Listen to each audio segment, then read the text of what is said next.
Bismillahirrahmanirrahim. Assalamualaikum warahmatullahi wabarakatuh. Rabbi shrah sadri wa yassir li amri wahlul 'uqdatam min lisani yafqahu qawli, amma ba'du. Alhamdulillah. Semangat pagi. Pagi, pagi, pagi. Semangat pagi, pagi, pagi, pagi. Bagaimana kabarnya teman-teman? Alhamdulillah, semoga kita semua dalam keadaan sehat walafiat dan semoga teman-teman dihindarkan dari berbagai macam penyakit dan keluarga sehat semua. Pada kesempatan kali ini kita akan belajar tematik dengan muatan bahasa Indonesia, tema 8, subtema 2. Sebelum belajar, mari kita bersama-sama berdoa. Semoga Allah Subhanahu wa Ta'ala memberikan keberkahan kepada kita atas ilmu yang kita pelajari pada hari ini. Berdoa, mulai. Bismillahirrahmanirrahim. Masih ingat pembelajaran pada pertemuan yang sebelumnya? Ya, kemarin kita sudah belajar tentang judul, memperkirakan informasi berdasarkan judul dan kata kunci. Tujuan pembelajaran pada hari ini adalah harapannya anak-anak dapat menentukan ringkasan bacaan dengan benar. Kemudian dapat menentukan informasi pada teks visual dengan tepat. Yang ketiga, anak-anak akan membuat simpulan bacaan dengan benar. Dan yang terakhir, anak-anak akan membuat peta pikiran dengan menarik. Jadi, mencapai tujuan pembelajaran pada hari ini. Oke, kita mulai. Pada pertemuan sebelumnya, kalian juga sudah pernah membuat peta pikiran. Nah, peta pikiran itu dapat ditentukan dari ide pokok. Ide pokok merupakan topik yang dibahas dalam paragraf. Jadi, paragraf tersebut membahas tentang apa? Itu adalah ide pokoknya. Ide pokok dapat ditemukan pada kalimat utama.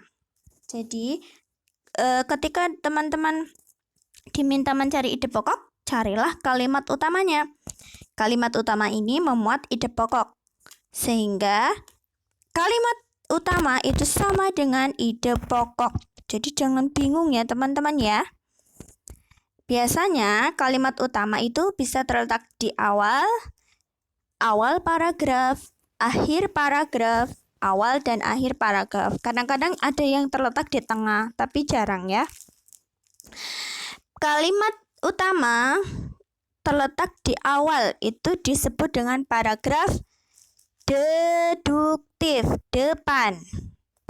Sedangkan paragraf yang kalimat utamanya terletak di akhir disebut paragraf induktif. Paragraf yang kalimat utamanya terletak di awal dan di akhir paragraf disebut paragraf campuran. Oke, sudah paham ya? Depan berarti deduktif. Akhir itu induktif. Campuran itu awal dan akhir paragraf. Oke, kemudian dalam membuat peta pikiran, kalian dapat menghias peta pikiran semenarik mungkin agar mudah dipelajari, mudah diingat.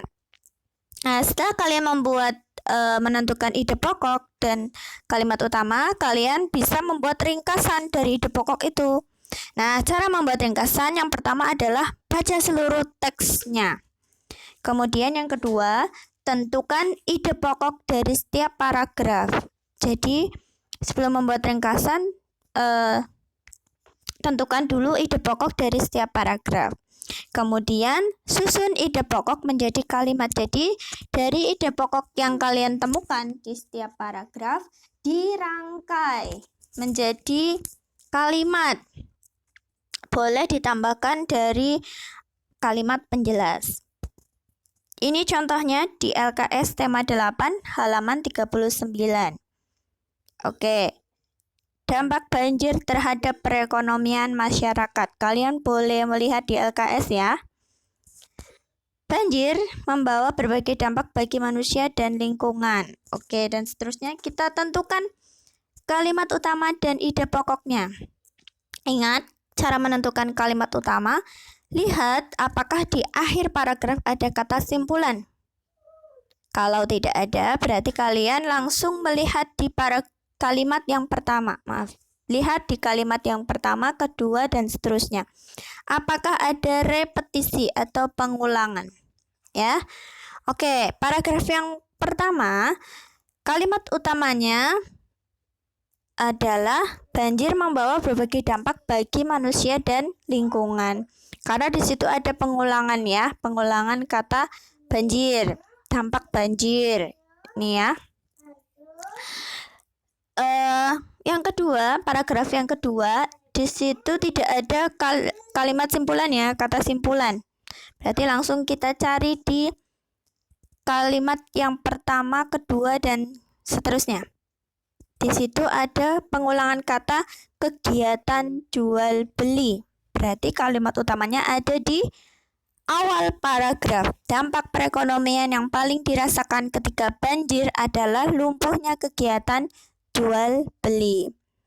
Paragraf yang ketiga. Apakah ada kata simpulan? Tidak ada, Us. Lanjut, kita lihat kalimat yang pertama dan kedua. Di situ ada pengulangan kata kegiatan produksi. Nah, berarti kalimat utamanya ada di awal paragraf. Selain lumpuhnya kegiatan jual beli, bencana banjir juga mengakibatkan lumpuhnya kegiatan produksi. Nah, ini ya ide pokoknya. Tadi paragraf yang pertama, kalimat utamanya adalah banjir membawa berbagai dampak bagi manusia dan lingkungan. Ide pokok itu adalah ringkasan dari kalimat utama. Sama ya. Jadi kata-katanya sama, hanya dikurangi saja. Nggak mungkin beda, nggak mungkin melencong. Ya. Masa kalimat utamanya banjir membawa berbagai dampak bagi manusia dan lingkungan, ide pokoknya dampak banjir bisa dilihat dari berbagai sisi. Nah, bukan ya, tapi sama kalimatnya, hanya dikurangi saja kalimatnya. Kata-katanya ya, diringkas. Kalimat utamanya, banjir membawa berbagai dampak bagi manusia dan lingkungan. Ide pokoknya, dampak banjir bagi manusia dan lingkungan. Jadi boleh dibalik susunannya ya. Paragraf yang kedua, dampak perekonomian yang paling dirasakan ketika banjir adalah lumpuhnya kegiatan jual beli. Ide pokoknya, dampak banjir bagi kegiatan jual beli. Disingkat ya. Kalimat utama pada paragraf yang ketiga, selain lumpuhnya kegiatan jual beli, bencana banjir juga mengakibatkan lumpuhnya kegiatan produksi. Ide pokoknya, dampak banjir bagi kegiatan produksi. Oke, setelah kita membuat ide pokok, kita akan membuat ringkasan. Nah, ringkasan ini dibuat dari ide pokok yang dirangkai menjadi kalimat. Ide pokoknya dari bacaan tadi adalah ada 3 ya, karena paragrafnya ada 3. Pertama, dampak banjir bagi manusia dan lingkungan. Yang kedua, dampak banjir bagi kegiatan jual beli, dan yang terakhir, dampak banjir bagi kegiatan produksi. Kita susun, kita rangkai menjadi kalimat, boleh ditambahkan kalimat penjelas yang ada di bacaan. Nah, ini ini ringkasannya. Kita susun, kita rangkai menjadi kalimat. Banjir dapat berdampak bagi manusia dan lingkungan. Dampak banjir dapat terlihat pada kegiatan jual beli. Selain itu, banjir juga berdampak pada berhentinya kegiatan produksi. Jadi dalam membuat ringkasan, kita tentukan dulu ide pokoknya. Setelah ide pokoknya ketemu, baru kalian rangkai menjadi kalimat. Oke. Nah, ini peta pikirannya. Jadi dari paragraf yang pertama, kedua, dan ketiga dimasukkan dalam peta pikiran dan buat kata kuncinya. Kata kunci dari paragraf pertama ada dampak banjir manusia dan lingkungan. Gitu ya. Paragraf yang kedua, dampak banjir kegiatan jual beli. Dampak banjir kegiatan produksi, itu kata kunci paragraf ketiga. Oke, selanjutnya kita akan menentukan informasi pada teks visual. Coba perhatikan gambar yang ada di samping. Di situ ada 3 orang laki-laki sedang bermain, kemudian yang salah satu cuci tangan, yang satunya belum cuci tangan tapi sudah hendak mengambil makanan. Kemudian mereka makan. Setelah itu yang anak laki-laki yang tidak cuci tangan itu sakit. Nah, teks visual adalah teks yang disampaikan dengan menggunakan media visual seperti gambar. Gambar lebih mendominasi, jadi gambarnya lebih mendominasi. Nah, langkah-langkah untuk menemukan informasi dari teks visual adalah mencermati gambar, kemudian baca informasi yang tertulis jika ada.